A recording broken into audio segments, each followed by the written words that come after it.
Season 4. What a season. Hello everyone, today I'm here to talk about Season 4 of Buffy the Vampire Slayer as well as a little bit of Angel Season 1. So in case you are not aware, if I don't talk about it enough, which I'm sure I do, I'm running the Slayalong, which is a Buffy the Vampire Slayer and Now Angel watch-alongs. Each month we watch a season of Buffy and Now Angel, and we discuss it on our Twitter, which is at slayalong, which is mostly me talking to you guys. I usually just watch an episode, tell you what I feel about it, and there's a lot of good commentary with it. I also have a live show at the end / beginning of each month talking about that season. Season 4 live show should be up right now. I'll link it up above. But I have some lovely co-hosts that also love Buffy as much as I do, but I thought I would do these monthly videos because I just love talking about Buffy and it's a good outlet for me. So I've done my past 3 seasons, so I'll link all the stuff that you need to know about Buffy, Slay Along, all that stuff down below. Let's talk about Season 4. So Season 4 is one of my least favorite seasons, and there's a lot of reasons for that. So let's just get into it because it's gonna be a lengthy video. So Season 4 takes off 2 months after Season 3. Buffy and Willow are looking at their course catalog for UC Sunnydale because it's such a small town, but they have a really big college. I don't know. But they are basically doing that. Oz is also going to college as well, and Xander is not there. He's on a road trip, and Giles is, you know, just living his Giles life. So this season starts off very different from our past seasons because this season is the first time we're not in high school. So I've talked about it many of times, but every show that's a high school show, when they get to the college season, it's a little bit of a tumble because you have such a ton amount of changes in such a short amount of time. We had 3 seasons of being in the high school, the library being our hangout, Giles is our library / watcher, Buffy, Willow, Xander, we're all at that one high school. Now since we moved to college, our characters are kind of scattered about, both physically and mentally. They're just, it's a lot to process. So that is one of the downfalls of Season 4. I think any show that moves from high school to college suffers from that. There has not been a show I've watched where it's handled that transition amazingly. There's always going to be a little bit of a, you know, transitional time, weird thing, because it's just, you have to find new footing because everything changes. The first few episodes of Season 4 are pretty good. The Freshman I liked, Living Conditions I liked, Harsh Light of Day. Then we get to episode 4, which is Fear Itself, which is a Halloween episode, which I gave a 5 out of 5. Buffy does Halloween well. I really love this one because basically it was about them not turning into their costumes, but kind of their worst fear coming true. Like Buffy was feared that she was going to be left alone, that she would always push her friends away, and also death would surround her at all times. Xander was afraid that he would just disappear, that no one would see him anymore because of what's happening in his life. Willow feared that Oz would leave her, also that the magic would kind of just go haywire. If you think about all these things, they are huge foreshadowings to the season and to the characters overall. It really represents their fears overall, but I loved Fear Itself. It was a great episode, one of my favorites from this season. So Season 4 has a lot of really good episodes. Some of my favorite episodes of all time are in Season 4, but Season 4 just... it just, I don't know what it does. Anyway, moving on. After that, we have one of my least favorite episodes, if not my least favorite episode of all time, Beer Bad. Like, no words for that episode. Want beer. Giles, don't make Cave Slayer unhappy. Just bad. So, we get Wild at Heart also after that, where Oz leaves. So, this video is going to be all over the place because that's how usually it is for my Buffy. I never script them out, so please forgive me. So, here's the deal.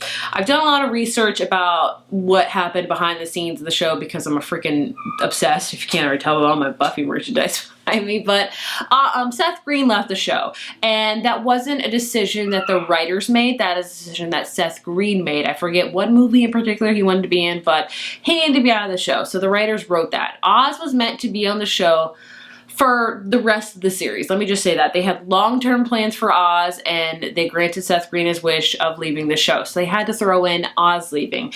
Then we go, so going into that kind of changing trajectory, we have the Initiative, where we meet another character, Maggie Walsh. And Maggie Walsh is another character, I don't know the actor's name, so I'm just going to call her by her character's name, is a character that asked to leave the show. So Season 4's downfall, I think, was that a lot of rewrites, because they meant to have Oz, they meant to have Maggie Walsh, they meant to have this other thing, but they all just kind of fell apart and they had to scramble to put something together to like make sense of it. Now, it was not the best. I'm not going to tell you. It wasn't the worst ever, but it definitely suffered and you can tell from it. So with the Initiative, we learn all about Maggie Walsh and the Initiative. We also have the character Riley Finn, who is a lot of people's least favorite character ever, including me. I mean, just like, I don't know what it is about Riley. Like, season 4, I can't love him. Like, I don't know. Like, with Buffy's loves in her life and her boyfriends, this season she also encountered her first one-night stand that ended horribly, that she had feelings for Parker, which I don't even want to talk about. That guy was horrible. But with Angel, that was a very intense, dramatic, like, life or death love. Then we have another character further down the road, I can't spoil it for you in case you haven't watched, it's also a very intense, dramatic love. Very, you know, intense. And then we have Riley, who's just kind of the run-of-the-mill human at all of these characters, and he's just there. So I don't ever think Riley was meant to be having a really everlasting effect on Buffy or us. So I think that's where a lot of people don't love Riley, because he just wasn't like, it wasn't like this big epic love story as Buffy's other, you know, relationships were. Riley was just kind of there being Riley, and I didn't enjoy it. So, I mean, even season 5, Riley gets even worse, trust me. But Riley's just there, and I mean, he's good for Buffy in the sense that she can have a normal relationship, but not really. Like, he's human, yeah, but he's kind of an army in this underground facility that captures demons and puts chips in their head. Like, guess he's not really super normal either way. But the whole Initiative plot is where I think a good chunk of season 4's misfortune kind of follows. It just wasn't fleshed out well. I think, like I said, Maggie Walsh was going to leave. Maggie Walsh was meant to be, I think, the big bad this season. Now, I've watched a ton of videos and heard a lot of things, is that the big bads of Buffy kind of follow this triangle, if you will. So let's take some past seasons, for example. We have the Master, who is at the top of our little pyramid. I can't even do a triangle. He's like the big bad, but he also has 2 conjoining people that also kind of help him be the big bad. So we also have Darla. We also have the Anointed One. Going to season 2, our big bad is Angelus. The other 2 are Spike and Drusilla. Going into season 3, we have the Mayor's the big bad. The other 2, we have Faith and we have Mr. Trick. So we always have a big bad, then we kind of have accompanying people that kind of help the big bad, that are threats, but not as threatful as the big bad. So I think Maggie Walsh was meant to be at the top of that, and then like Adam and, I don't know, I guess the Initiative overall was going to, or maybe the government, I don't know, meant to be the bottom of the pyramid or triangle or whatever. And since she had to leave, we got knocked out a big bad, which was not good. So we got introduced to Adam a lot earlier, and he was the big bad, and it wasn't good. Like, I just didn't love the big bad. This is my least favorite big bad of all the seasons. I didn't care. No, it's bad to say, but I mean, when it comes to I don't know what episode it is that she dies in. I want to say maybe Doomed or something like that. No, I don't know. Maybe the Iron Team.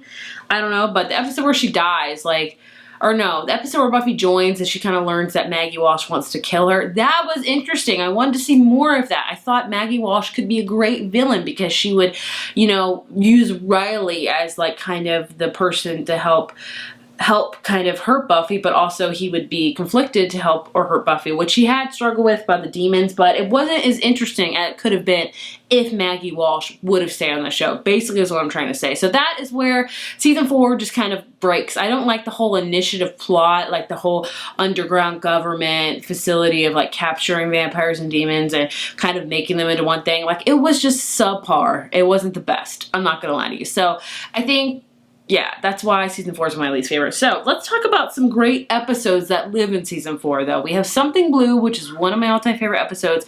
Season 4 has a lot of funny ones. I think it's one of the funniest seasons, even though I don't love it as much. But Something Blue is just classic. Buffy and Spike engaged in love. This is our wedding, and you're treating it like a big joke. Oh, howdy. Look at that lip. Gonna get it. gonna get it. Xander being a demon magnet. It's just Giles being blind. It's just an amazing episode. And immediately following that, we have probably one of the well-known episodes ever of Buffy, which is Hush, with the gentleman being hella creepy. Hush is a thing of a masterpiece. It is a beautiful episode. They are the creepiest villains I've ever seen on Buffy. I loved it. 5 out of 5. Like, I can't talk about Hush enough. But we also have A New Man, which is a great one. We also have the great Buffy and Faith duo episodes of This Year's Girl and Who Are You, which I think is great. I'm so glad they brought back Faith for a little bit because she's I talked about it time and time again, she's a very dynamic and very interesting character. I love that episode duology, I guess you could say, but it was very interesting of how that was, and one of my favorite episodes of the whole series. What'd you think? I'd wake up and we'd go for tea? You tried to gut me, Blondie. You'd have done the same to me if you'd had the chance. So let's have another go at it. See who lands on top. And some of my favorite episodes of the whole season. We also have the ending, so this season, technically, I would say kind of ended with episode 21, Prime Evil. Buffy does a spell to become Super Slayer, and then she kills Adam, and it was okay. And then the episode after that, we have Restless, which is definitely Buffy's most odd episode ever. Restless is a dream sequence episode, and I will tell you, when I first watched this episode when I was like, I don't know, 13, I was way too young probably, I did not understand Restless at all. I was like, this is stupid within stupid. And watching it back now, I still kind of feel like that, but there is so much foreshadowing for season 5 in this episode. Like, it's insane. There's also so much foreshadowing into characters. There's also so much foreshadowing into season 6, even season 7. Like, as much crap as I give the writers this season for kind of scrambling and not knowing what to do, like, Joss Whedon knew what was going to happen on Buffy a long time ago, and he puts these little seeds in places that you're not going to pick up on until you've seen the next season, and then you watch it back and you're like, oh crap, that makes so much sense. Why didn't I get it before? Like, I cannot wait to talk about season 5 and how much they foreshadowed it in season 3 and season 4. Like, it is insane. Like, I will tell you, there's some stuff in season 3 that foreshadows for season 7. So, like, they know what they're doing. They're planting things along the way that you don't really know unless you're like super fan, which I am not, and like know everything about it, which I don't. But I loved Restless because it had so much foreshadowing and also talked a lot about the characters that I didn't get when I was younger. Like, it's just so much to talk about in Restless, like, goodness me. But I enjoyed Restless. It's a different season finale, not one of my favorites, but I enjoyed it because it talks so much about what's going to happen in the future. So overall, for season 4, I would give it a 3.5. Like, it was okay. There were some episodes I just wanted to get through and I didn't love. I mean, Where the Wild Things Are and Beer Bad are my least favorite of the season, hands down. But my favorites would have to be Hush, Something Blue, and This Year's Girl and Who Are You. I love them. And there's some really also good episodes scattered in there, like Superstar and A New Man and Wild at Heart. Gosh, that's heartbreaking. But season 4 just loses its footing because all the rewrites it had to do with all the characters leaving, and just the fact also that they're in a whole new place. Like, all the characters are not all the characters are not together. Like, they're not all like in the library in high school. Like, Xander's kind of having a hard time because he is not going to college. So it's very interesting in that regard. So yeah, season 4, it's a tough season to get to because after the amazingness of season 3, it's hard to follow up with it, and season 4 doesn't deliver on that front, but that's just me.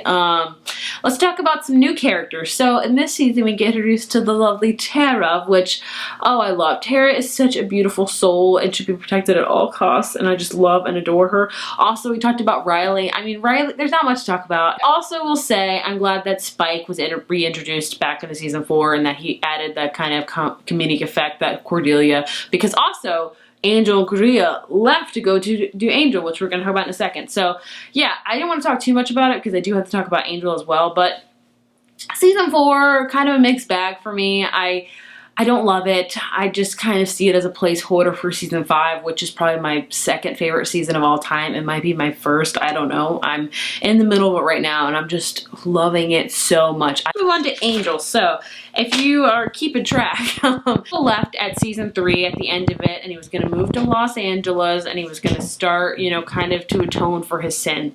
Cordelia also left Sunnydale at the end of season 3. So now we go to Angel, and we have Angel and Cordelia teaming up to make Angel Investigations, where they help the hopeless. It's pretty much kind of a mystery noir type of thing for Angel, I would say. So if you're big into that. Angel season 1 is rough. Like, I didn't realize how rough it was till I watched it, or I rewatched it, I should say. It's not a good season. I think any season that's with the first season that's gonna struggle because you have to find your footing. I thought Angel would have a little bit more of a heads up because you already know 2 of the main characters. You already know about their past. You know about them. You just kind of are, you kind of already are invested in them. So I thought they would have that footing for that. One is just really trying to find where it fits on that show scale, if that makes any sense. So the first half of season 1 is not the greatest, but the last half is pretty decent. When you get into the last like 6 episodes of season 1, that's the Angel you're gonna start seeing. That's the show you're gonna start seeing it being for the next few seasons. It's gonna set up its mark. But season 1, it's rough to get through. I'm not gonna lie to you. There was a lot of ones I wanted to skip, such as She. Oh, I did not like that one. Expecting was a really not great one. The Ring was not a really great one. I don't know. There just wasn't a lot of really good episodes, but I did enjoy the pilot. The pilot was great. I also really loved Room with a View when Cordelia found her apartment. I also, oh my gosh, also, I should say, if you watch Buffy, but you're not super interested in watching Angel, I understand that, but there are a lot of crossover episodes that are important to watch. If you are a Buffy and Angel shipper, you best watch episode 8, I Will Remember You, and get the tissues ready because holy crap, like that, oh, that's like that's one of the hardest episodes to watch of Buffy and Angel. Like, it's a hard one, but it's so good. So that's one of my favorites. I also liked Hero, because that brought in Wesley. And I know what you're thinking. You're like, Wesley from season 3 of Buffy, like that bubbling British guy that couldn't fight or anything. Trust me, Wesley, I don't know if I want to say this. Wesley has one of the best, if not the best, character arc in both shows. Like, Wesley starts out with Buffy as being one character, but by the end of the Angel, he's like a different person. Season 1, by the end of season 1 of Angel, he's starting to get into his footing, and he's starting to be kind of a badass, and Wesley really changes dynamics. Like, you get to learn about Wesley, you get to see his character development, and it is amazing to watch. So, a couple of my favorite episodes, probably my favorite episodes of the whole season are 5x5 and Sanctuary. So, right after the events of Buffy's This Year's Girl and Who Are You, Faith flees to Los Angeles and she gets some money to kill Angel, and she kind of goes even darker and tortures Wesley even. And it's very dark because Buffy, you know, is dark because it's got that paranormal. Angel is darker. It goes there. So you get to see a lot of gritty stuff with Faith, but it is an amazing episode duo to watch. I love it. It really delves into Faith, and I wish she would like stick around to be a permanent character in Angel because I think she would be amazing, but it's really good. But overall for Angel, I gave it a 3 out of 5. It was okay. I think season 2 is really good. I will tell you right now, I'm on episode 7 of season 2, and I'm not loving it as much as I thought I would. I remember really loving season 2, but I think the last half of season 2 is going to get really interesting and very dynamic. But Angel season, like, so far, it's okay. But I mean, Buffy season 5 and Angel season 2 are probably some of my favorite on both of the shows, and I can't wait to watch them in full and talk about them. I say it with every season, can't wait to talk about the next season. But Angel season 1, like, it's a hard season to watch. I'll give you that. I understand if you don't love it after season 1 because there's not a lot to love about season 1. I know. I love my boo Angel. Believe you me, I do. But season 1's hard to watch. But either way, this has been a long video already. I'd love to hear what you thought about it. What did you like about season 4 of Buffy? What did you like about season 1 of Angel? Let's talk about it all in the comments below. You guys know how much I love talking to you guys about it. And yeah, and all the links for Slay Along will be down below in the description box. I hope you join along because I'm having a lot of fun. Thank you guys so much for watching, and we'll see you in the next video. Can you say bye? Bye. Bye.